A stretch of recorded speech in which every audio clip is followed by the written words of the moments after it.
बिस्मिल्लाहिर्रहमानिर्रहीम। अस्सलाम वालेकुम माय डियर स्टूडेंट, उम्मीद है आप खैरियत से होंगे। आज का जो हमारा टॉपिक है वो हम जो हेडिंग थी हमारी कंबैटिंग डिजीज़, बीमारियों का मुकाबला करना कि बायोलॉजी किस तरीके से हमें मदद कर रही है। उसमें हमने स्टूडेंट पहली हेडिंग जो डिस्कस की थी वो प्रिवेंटिव मेजर, एहतियाती तदाबीर, जिसमें हमने दो एग्जाम्पल भी डिस्कस की थी, एक एड्स की और दूसरी हेपेटाइटिस की। और आपको बताया भी था कि आप किस तरीके से आप कौन सी एहतियाती तदाबीर से ये जो मर्ज़ हैं हेपेटाइटिस और एड्स, और मैंने ख़ास तौर पे कहा था कि जो पाकिस्तान में जो है वो हेपेटाइटिस तो बहुत ज़्यादा है, एड्स थोड़ा कम है, लेकिन दोनों की जो आप कह लें कि मोड ऑफ ट्रांसमिशन जो है वो एक जैसे ही है। तो हेपेटाइटिस से जो बचाव की एहतियाती तदाबीर है, अगर उनसे बचा जाए तो आमतौर पर हम एड्स से भी फिर बच जाएंगे। तो स्टूडेंट दूसरे नंबर पे जो हमने हेडिंग डिस्कस की थी वो थी वैक्सीनेशन और एमोनाइजेशन। ठीक है ना। वैक्सीनेशन यानी जिस तरह मैंने आपको समझाया था ना कि पहले हम ये हमारी ये कोशिश होती है कि जरासीम जो है वो हमारी बॉडी के अंदर दाखिल ही ना हो। अगर दूसरे नंबर पे ये था कि अगर दाखिल हो जाते हैं तो फिर हमारा इम्यून सिस्टम जो है, जो कि वैक्सीनेशन इम्यूनाइजेशन से इम्यून सिस्टम हमारा हमारा जो है स्ट्रांग हो जाता है, नई इम्यूनिटी भी पैदा हो जाती है। तो फिर वो जरासीम का मुकाबला करती है और उसको किल कर देती है। लेकिन अगर बात उससे भी आगे चली जाए तो फिर आखिरी हल ये होता है स्टूडेंट कि ड्रग ट्रीटमेंट या फिर जीन थेरापी। ट्रीटमेंट इलाज को कहते हैं, ठीक है। थेरापी भी स्टूडेंट इलाज को ही कहा जाता है। तो ये drug treatment and gene therapy, तो आप इस ऐसे भी हम कह सकते हैं कि ड्रग ड्रग ट्रीटमेंट या फिर जीन जो ट्रीटमेंट, जीन थेरापी। तो थेरापी का वर्ड जो है ये ट्रीटमेंट के लिए इस्तेमाल होता है।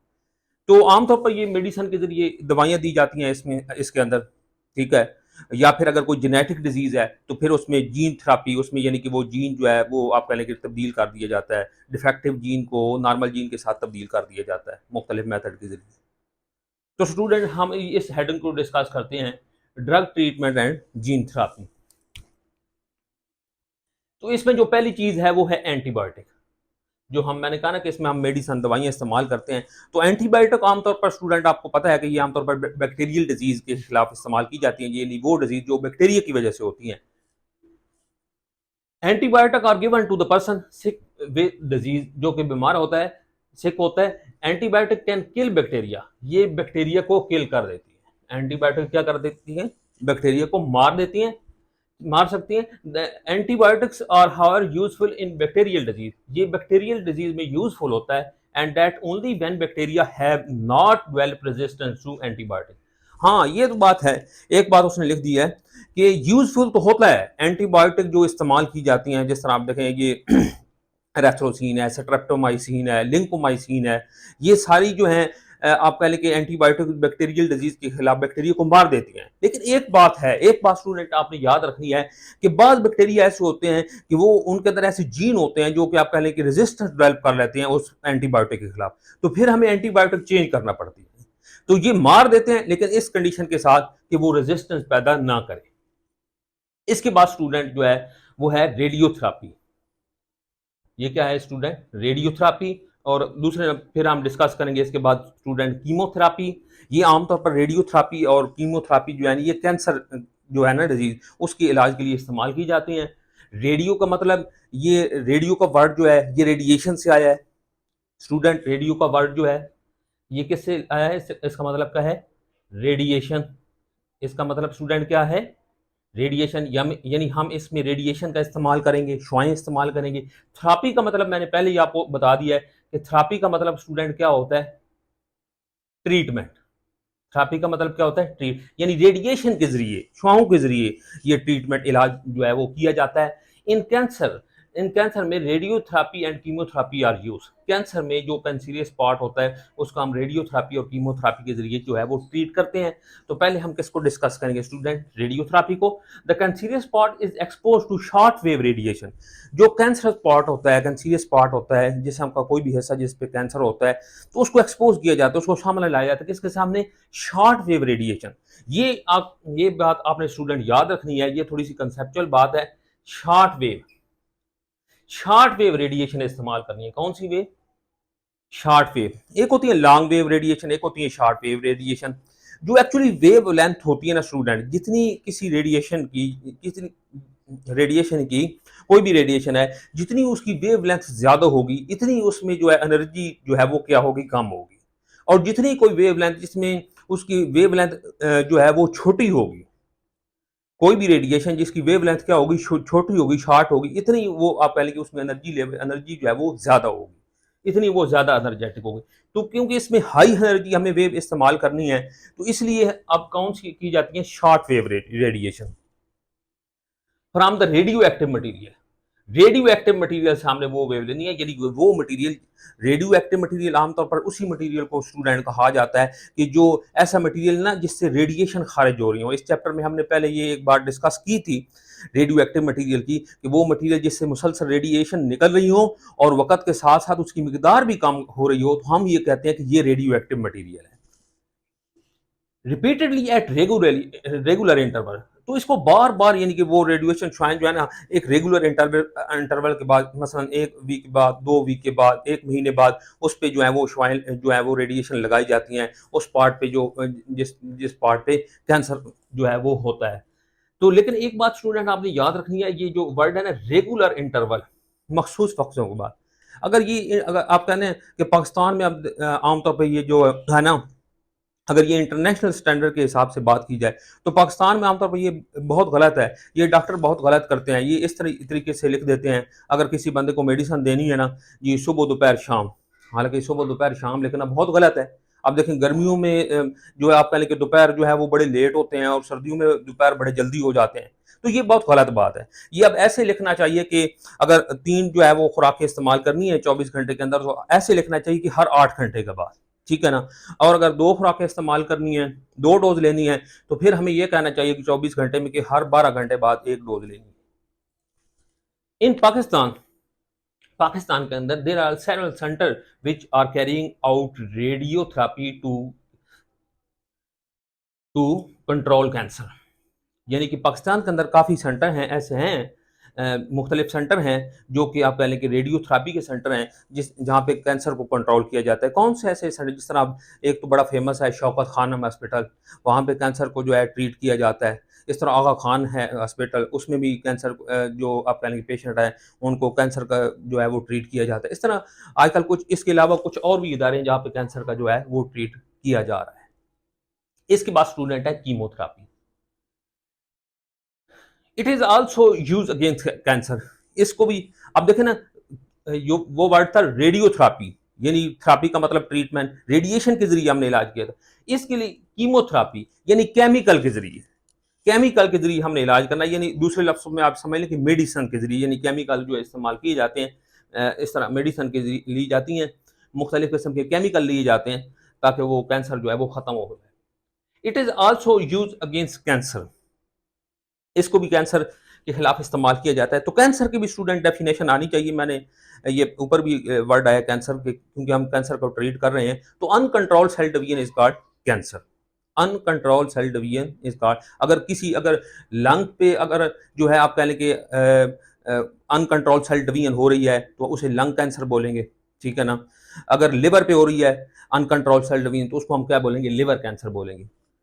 तो chemotherapy consist of administrating certain chemical, इसमें जो खास किस्म के जो है एंटी कैंसर केमिकल वो बॉडी के अंदर दाखिल किए जाते हैं। Administrating centre certain anti cancer chemical to the patient at regular interval, मुख्तलिफ वक्फों के बाद, ठीक है। जिस तरह पहले रेगुलर इंटरवल की बात हो चुकी है कि कोई खास वक्फों के बाद, ठीक है ना, 1 वीक के बाद या 2 वीक के बाद, इस तरह के एंटी कैंसर केमिकल बॉडी के अंदर जो है वो दाखिल किए जाते हैं, जिसकी वजह से वो कैंसर पार्ट जो है वो आप कह लेंगे ठीक हो जाता है। ड्रॉबैक्स, इसकी खामी क्या है, these chemical may kill both cancerous and normal cell. लेकिन इसका प्रॉब्लम ये है कि ये नॉर्मल सेल जो है ना वो भी इसकी वजह से किल हो जाते हैं। लेकिन स्टूडेंट ये बात याद रखना, ये जो ड्रॉबैक है ना कि नॉर्मल सेल भी जो है वो किल हो जाते हैं, ये इस कीमोथेरेपी, ये प्रॉब्लम रेडियोथेरेपी के अंदर भी है।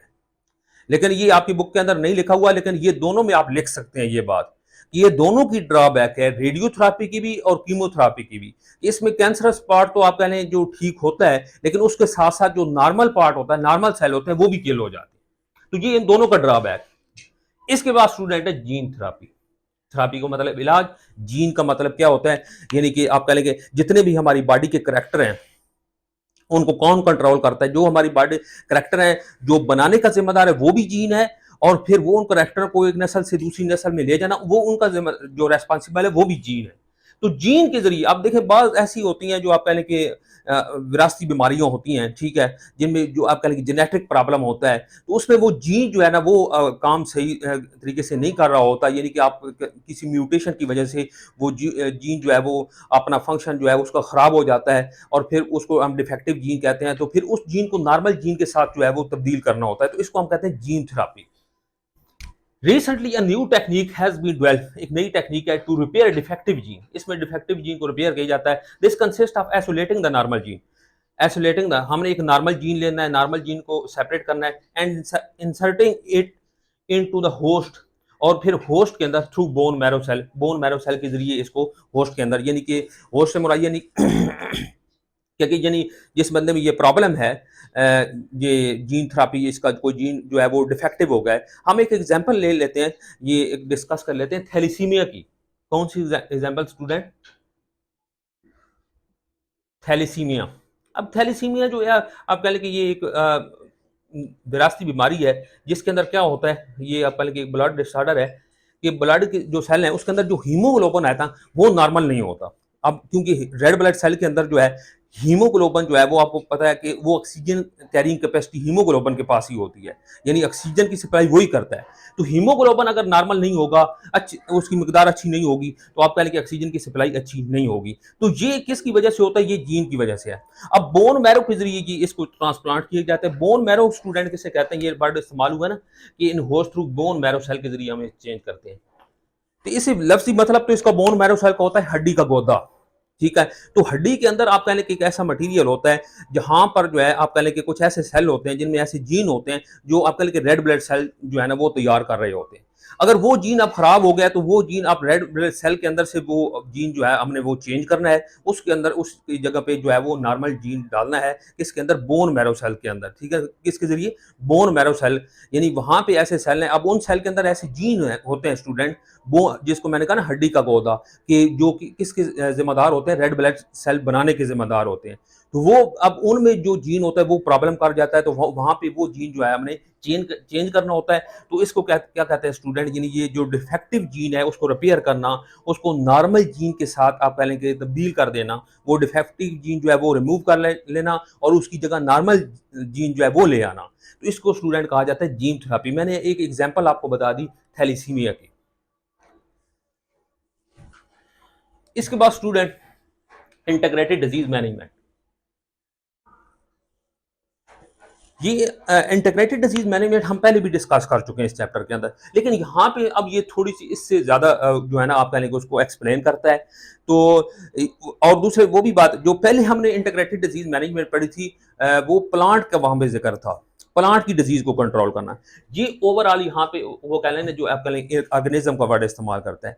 तो अगर बात स्टूडेंट ये पूछते हैं कि सर अगर इंटीग्रेटेड डिजीज मैनेजमेंट आ जाए तो कौन से हमें लिखने चाहिए, अगर वो सिर्फ ये पूछता है कि explain the integrated disease manage या फिर ये पूछता है कि define the integrated disease management, इसको IDM भी कहा जाता है, आई इंटीग्रेटेड, ठीक है ना, डी से डिजीज और M से मैनेजमेंट, IDM भी इसको कहा जाता है। तो अगर इस तरीके से सिर्फ वो ये पूछ ले कि define the integrated disease management या फिर डिफाइन द IDM, तो फिर आप इसको लिखेंगे जो आज हम पढ़ेंगे ना, ये लिखें, ये ज्यादा बेहतर है क्योंकि इसमें थोड़े आप कहने के एक्सप्लेनेशन ज्यादा है। अगर प्लांट के लिहाज से वो पूछे मखसूस करके तो फिर वो लिख दे। अच्छा, इंटीग्रेटेड का मतलब होता है स्टूडेंट जुड़े होना। इंटीग्रेटेड का वर्ड मतलब क्या होता है? जुड़े होना, लिंक होना। डिजीज बीमारी, मैनेजमेंट को कहते हैं। तो इसका मतलब क्या है कि आप कहने की ये आप कहने की एक ऐसा प्रोग्राम है, एक ऐसा प्रोग्राम है कि जिसके जरिए एक बीमारी को हमने कंट्रोल करना है। तो उस बीमारी के साथ जुड़े हुए जितने भी तरीके हैं, उस बीमारी के साथ जुड़े हुए जितने भी तरीके हैं उसको कंट्रोल करने के लिए अगर हम उन तमाम को इस्तेमाल करते हैं तो उसको कहते हैं इंटीग्रेटेड डिजीज मैनेजमेंट। इंटीग्रेटेड का मतलब क्या होता है स्टूडेंट? जुड़ा होना, लिंक होना। मैंने कहा कि एक बीमारी के साथ उसके साथ जुड़े हुए जितने भी तरीके हैं उसको कंट्रोल करने के लिए अगर वो मैनेजमेंट सारे तरीके इस्तेमाल करती है तो इसको क्या कहा जाता है? Integrated disease management. बल्कि मैं तो ये कहूंगा कि ये बिल्कुल जिस तरह ये एक प्रोग्राम का नाम है, ये इंटीग्रेटेड डिजीज मैनेजमेंट क्या है, एक प्रोग्राम का नाम है जिसमें हम देखें एक डिजीज को कंट्रोल करने के लिए हम मुख्तलिफ किस्म की एडवर्टाइजमेंट करते हैं, स्कूलों में मुख्तलिफ जो है आप पहले के सेशन करते हैं, ठीक है ना। इस तरह टेस्टिंग उस डिजीज की जो फ्री करते हैं, दवाइयाँ उसकी जो है वो फ्री करते हैं। तो ये सारे काम हैं, कम्युनिटी को हम उसको इन्वॉल्व करते हैं मोहल्ले के अंदर, ठीक है, पूरे शहर के अंदर, पूरे मुल्क के अंदर एक आगाही मुहिम चलाई जाती है। तो इस पूरे प्रोग्राम का नाम स्टूडेंट जो है ना आईडीएम इंटीग्रेटेड डिजीज मैनेजमेंट है।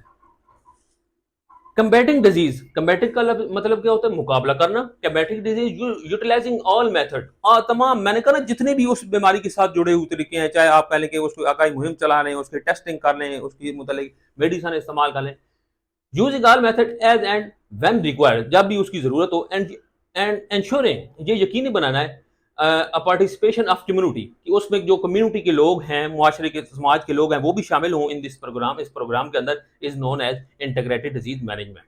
मैंने कहा ना स्टूडेंट कि ये पूरे एक प्रोग्राम का नाम है, ये पूरे प्रोग्राम का नाम है जिसमें हम कम्युनिटी को भी इन्वॉल्व करेंगे। रिक्वायरमेंट, ये मैंने छोटी सी हेडिंग बना दी आपके लिए, आपकी आसानी के लिए, कि require awareness of community about, कि अब कम्युनिटी को आपने आगाह करना है किसके मुतालिक, सेवेरिटी ऑफ प्रॉब्लम, कि वो प्रॉब्लम कितना शदीद है, कितना खतरनाक है, वो मतलब बीमारी जो है वो जानलेवा हो सकती है या नहीं हो सकती, या किस हद तक खतरनाक है। तो आपने भी इट का उसकी वजूहात क्या है, ठीक है ना। यानी जिस तरह हमने कल पढ़ा था ना कि हमें पता होना चाहिए कि हमारा दुश्मन कौन है, फिर ये भी पता होना चाहिए कि वो दुश्मन किस रास्ते से आएगा, हमने ये प्रिवेंटिव मेजर के अंदर डिस्कस किया था। रेमेडीज, उसका इलाज क्या है, उसका इलाज क्या है, यानी कौन सी मेडिसिन है या फिर कौन सी ऐसी थेरेपी है जो हमने इस्तेमाल करनी है, ये भी पता होना चाहिए, ये इसकी रिक्वायरमेंट है।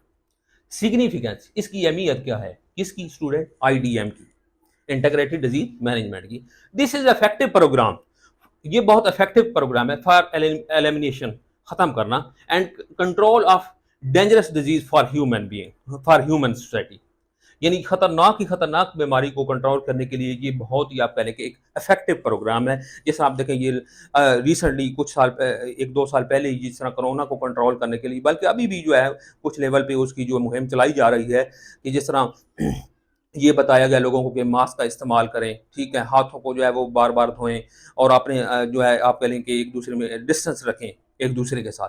तो ये सारी आप कह लें कि ना इसकी इस तरह जो ह्यूमन सोसाइटी के अंदर खतरनाक से खतरनाक जो डिजीज़ हैं, तो उसको भी फिर कंट्रोल कर लिया जाता है।